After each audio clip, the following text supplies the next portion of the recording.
First Contact and Misconceptions. The silence on the bridge of the UES Vigilant stretched uncomfortably as Ambassador Vorlix's translucent membranes fluttered rapidly. Admiral Maya Santos cleared her throat, nodding to her executive officer to continue the tour. Perhaps we should move to our hydroponics section.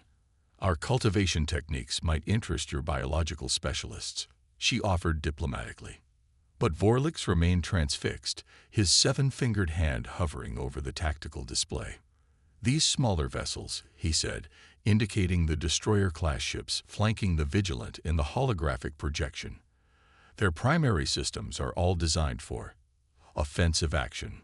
For defense of Earth and her colonies, Santos corrected carefully, watching the Zenithian delegation's subtle body language.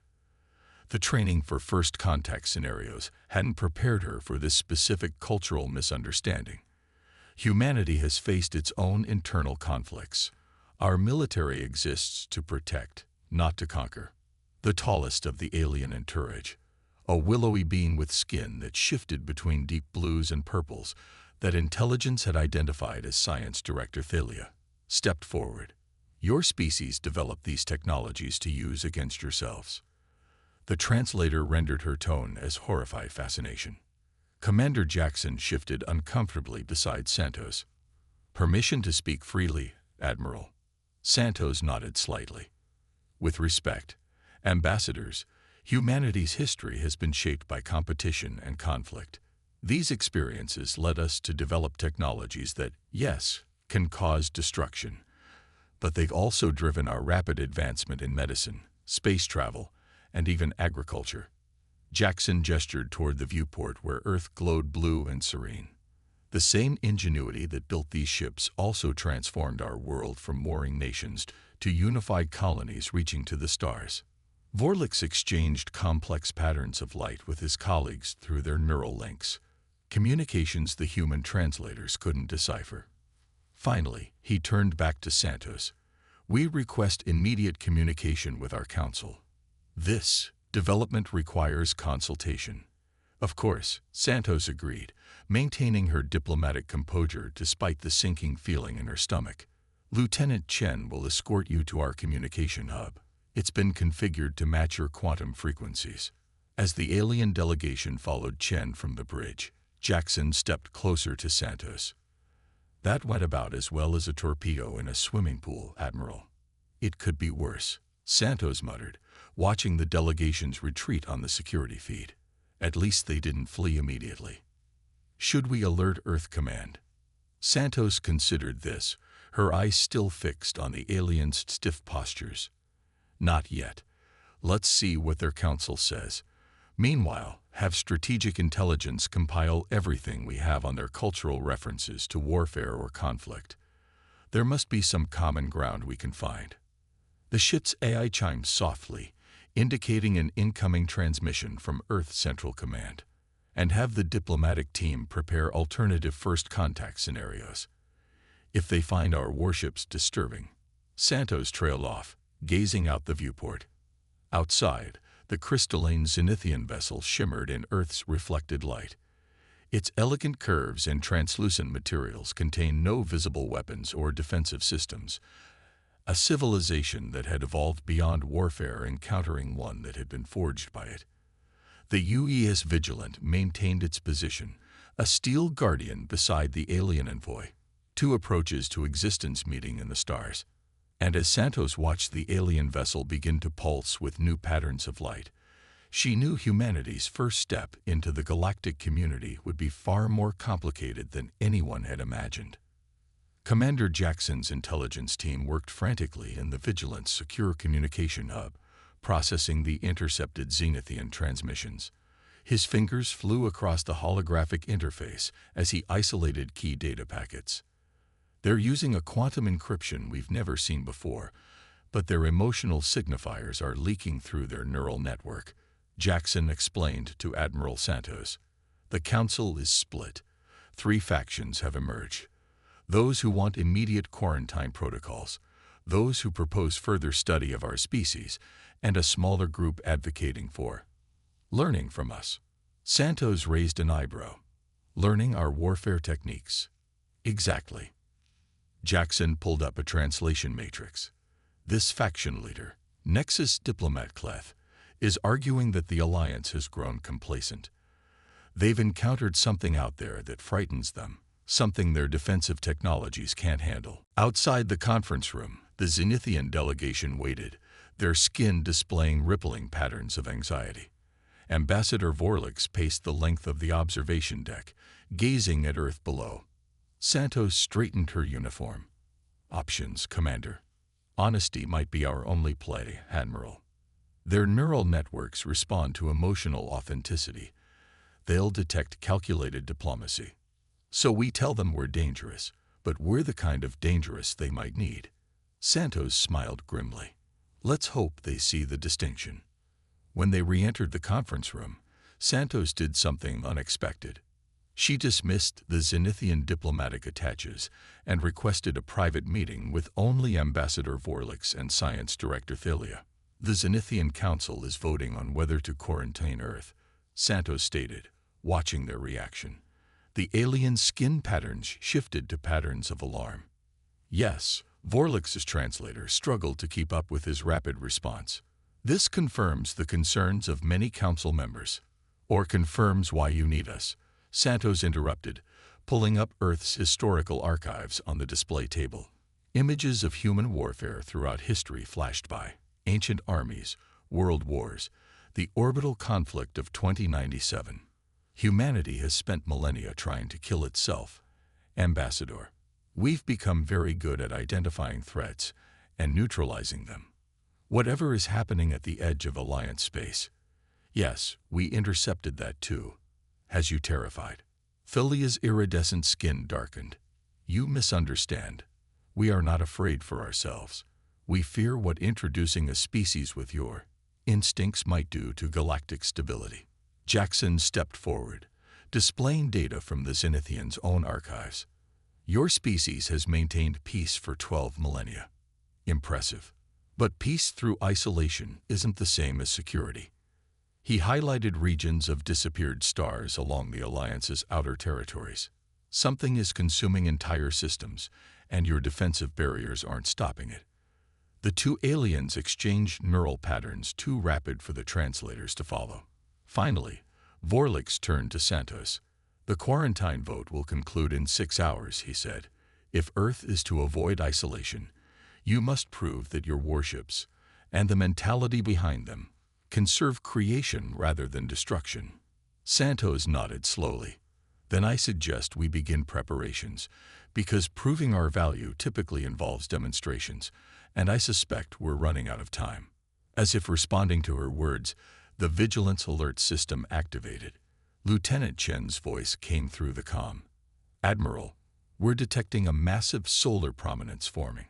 Earth's magnetic shields will hold, but the Zenithian vessel's position puts it directly in the ejection path. Santos locked eyes with Vorlix. It seems your test just arrived, Ambassador.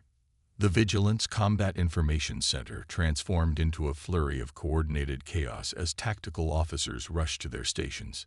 Lieutenant Chen projected the solar prominence data onto the main display.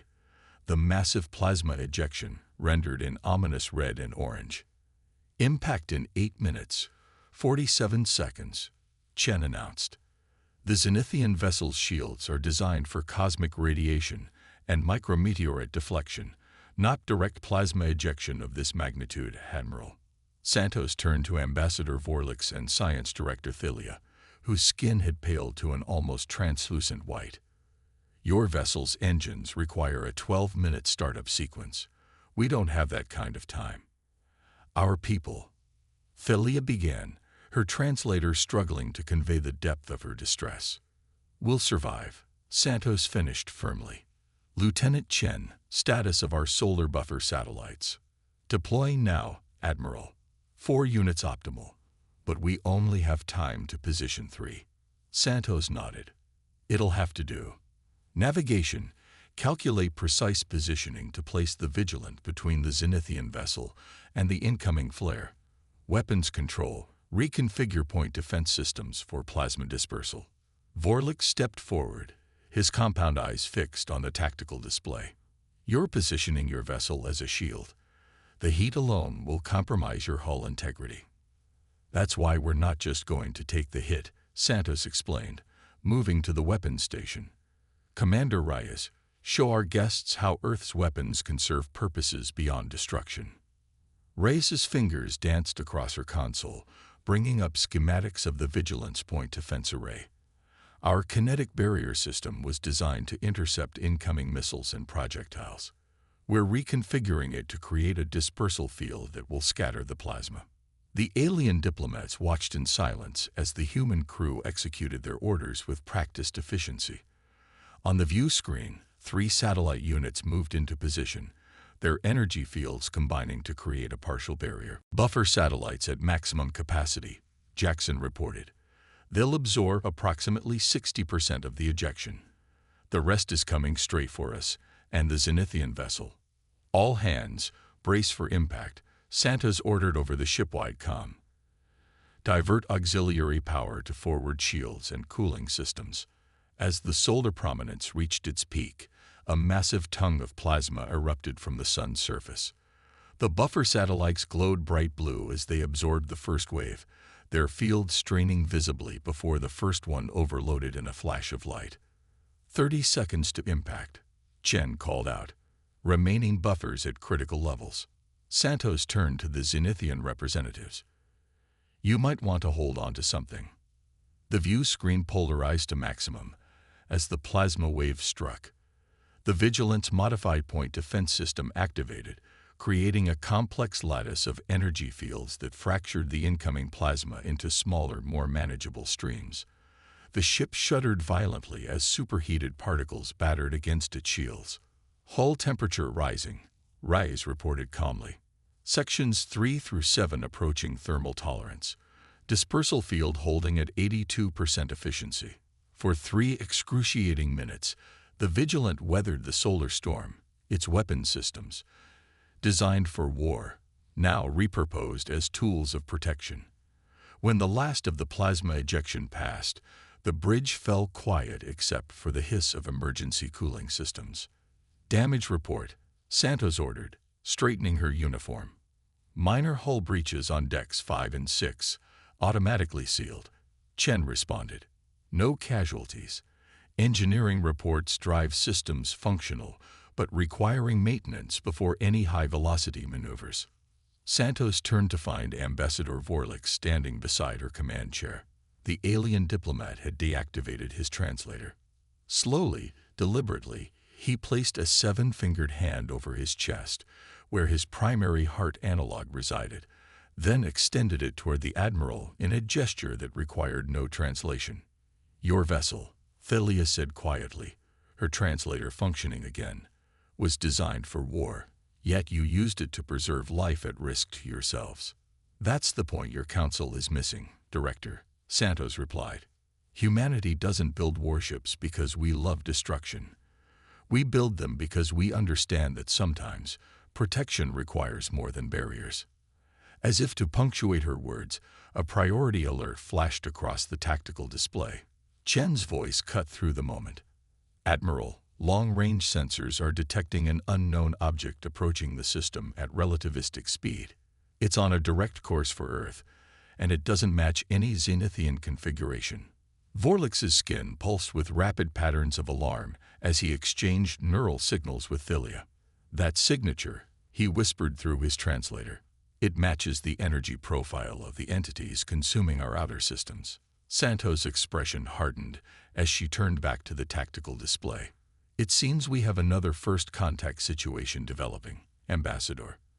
And this one might explain why the universe needs humanity's warships after all. The common enemy and revelation. Commander Jackson's analysis team worked in focused silence as they processed the footage of the approaching entity. The Vigilant's advanced holographic systems, enhanced by Zenithian sensor technology, provided unprecedented clarity, allowing them to view the crystalline structure from every angle. They're not random, Jackson muttered, highlighting a sequence showing the object's molecular arrangement. Look at the formation shifts as it encounters different radiation bands. There's clear tactical adjustment. Admiral Santos studied the patterns, her years of combat experience recognizing what the peace-oriented Zenithians had missed. They're using a shifting defense grid here, and this is classic adaptive shielding. This isn't a mindless consumer. Someone or something is directing it. Ambassador Vorlix's skin rippled with distress patterns. Our scientists believe them to be merely complex autonomous systems driven by resource acquisition algorithms. Your people have never needed to understand battlefield tactics, Santos replied, not unkindly. You see chaos where we see strategy. That's why you couldn't counter them effectively. Science Director Thalia approached with fresh sensor data displayed on a crystalline tablet. Admiral, we've completed our scan of the approaching entity. The object, which our records designate as a Void Harvester Scout, appears to be holding position just beyond Mars' orbit. Santos straightened immediately. Can your sensors give us its exact configuration? Better than that, Thalia replied, expanding the display.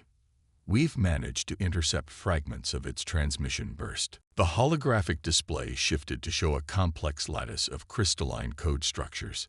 Jackson immediately called over communications specialist Patel, whose expertise in xenolinguistics had proven invaluable during first contact.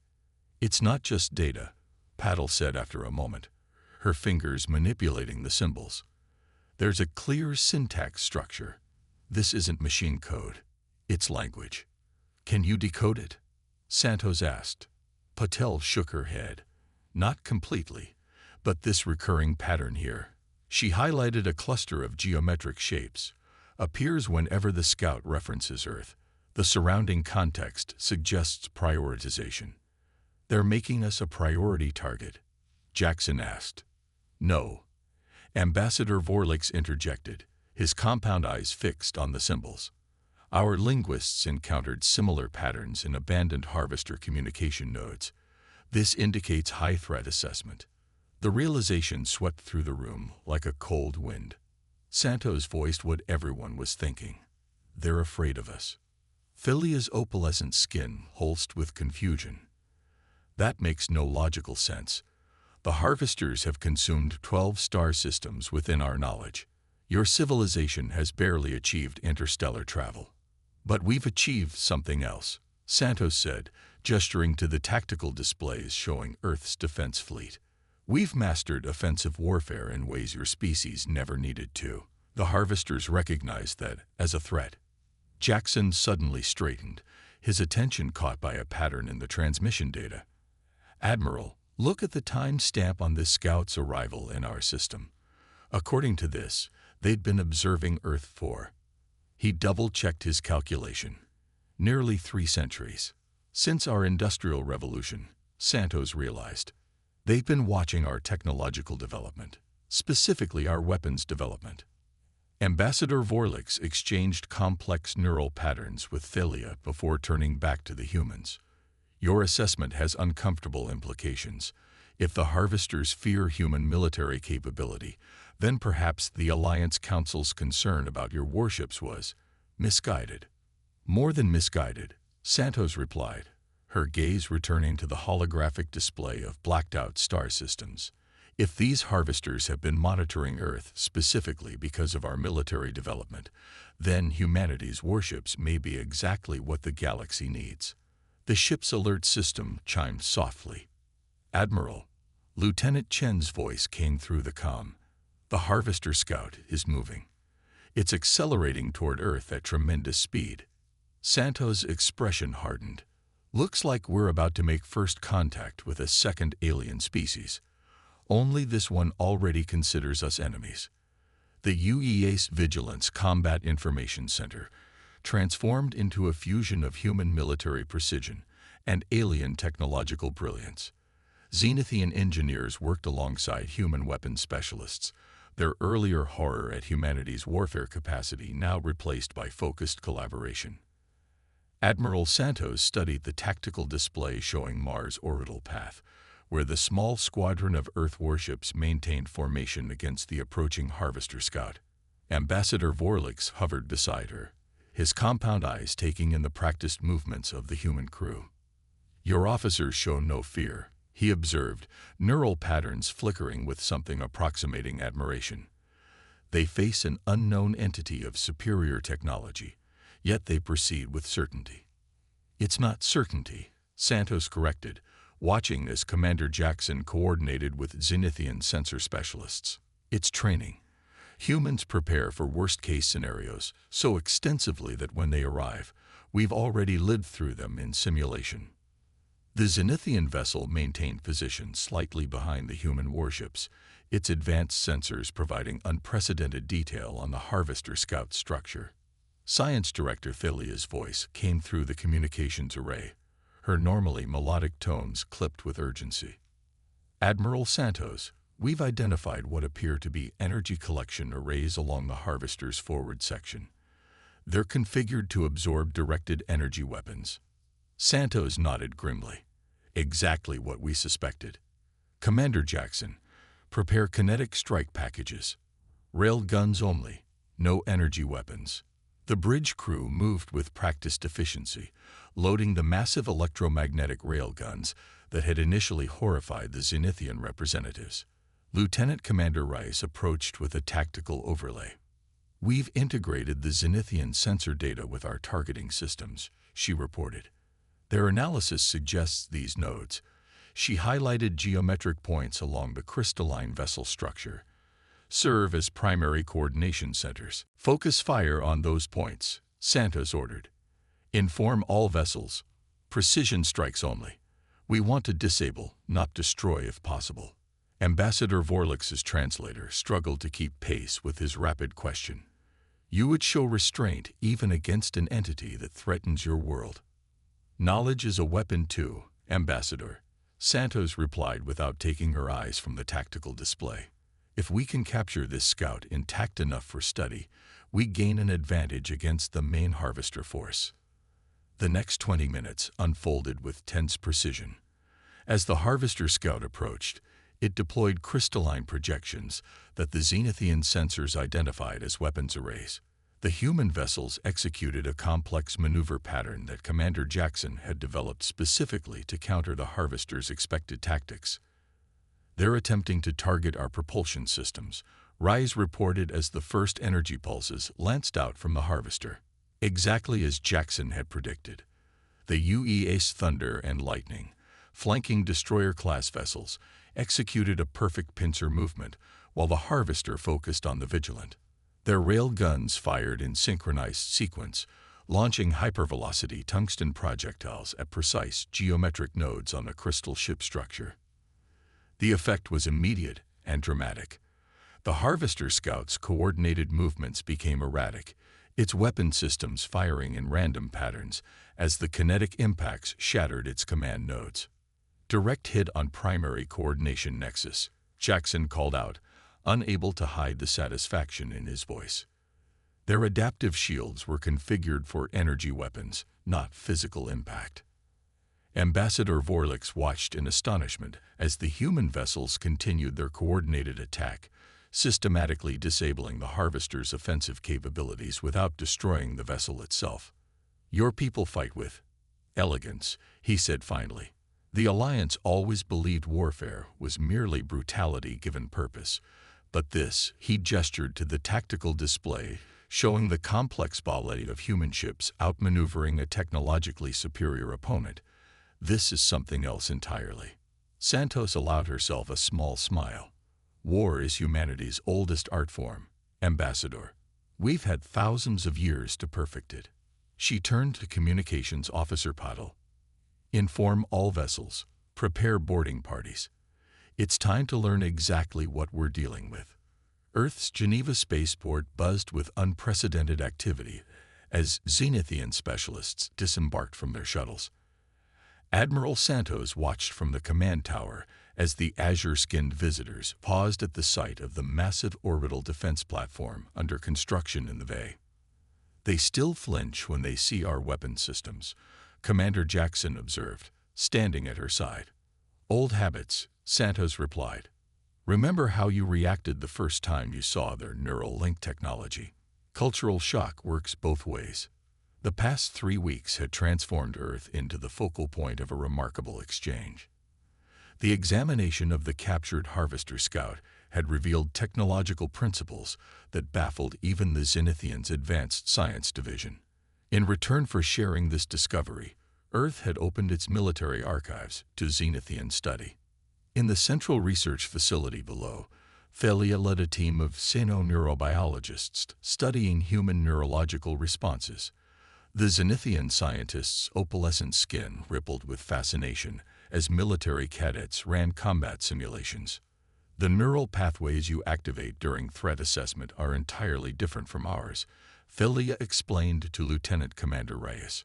When confronted with danger, our species instinctively seeks consensus and defensive positioning. Your brains immediately calculate offensive options and resource allocation for counterattack. Reyes nodded. Predatory ancestry versus collective evolution. Different paths to sentience.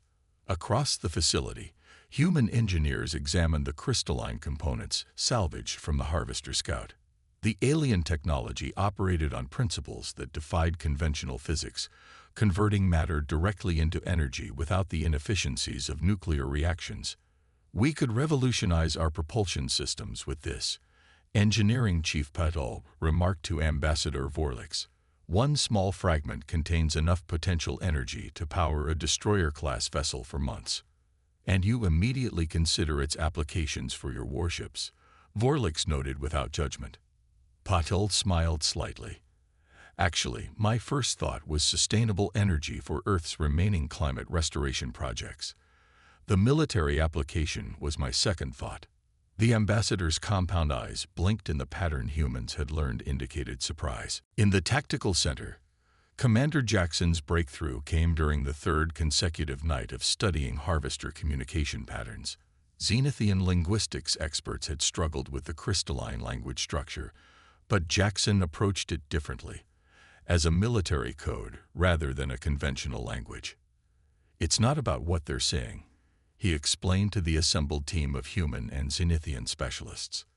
It's about what they're coordinating. His display showed the complex geometric patterns from the Harvester transmissions alongside ancient Earth military signals.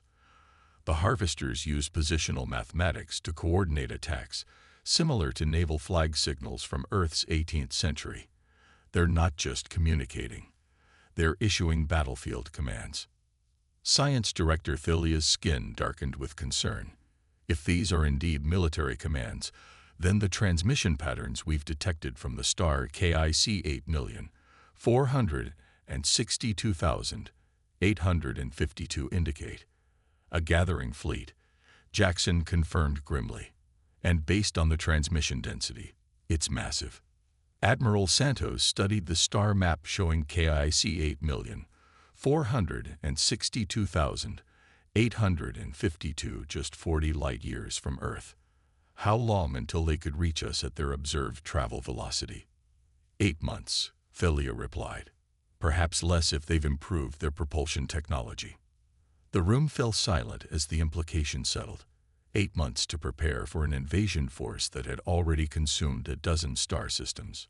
Ambassador Vorlix approached Santos, his neural patterns reflecting unusual determination. The Alliance Council meets tomorrow to vote on our recommendation. I need not tell you what's at stake. No, Santos agreed.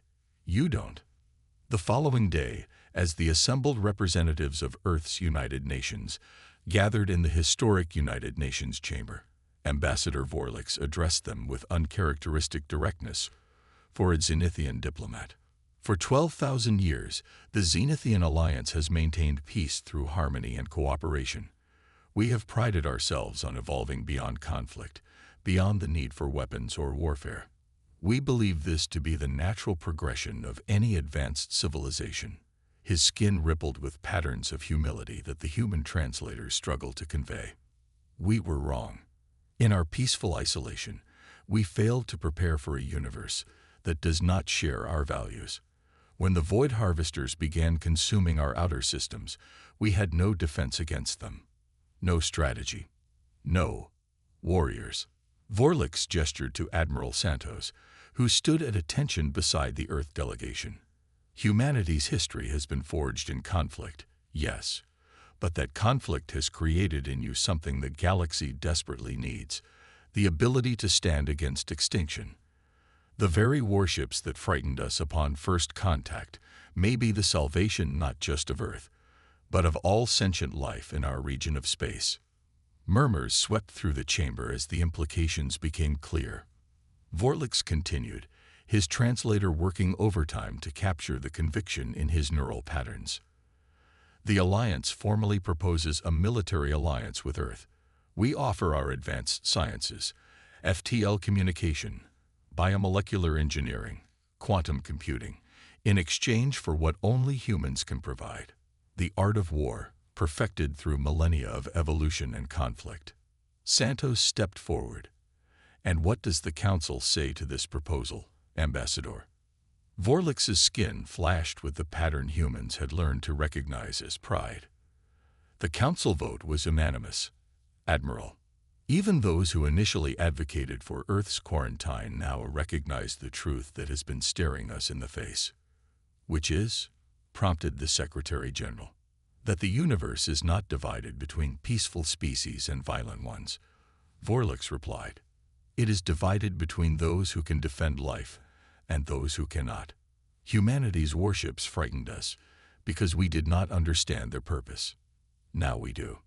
As the chamber erupted in discussion, Santos caught the ambassador's eye. The harvesters have been watching Earth for centuries, she said quietly. They fear us.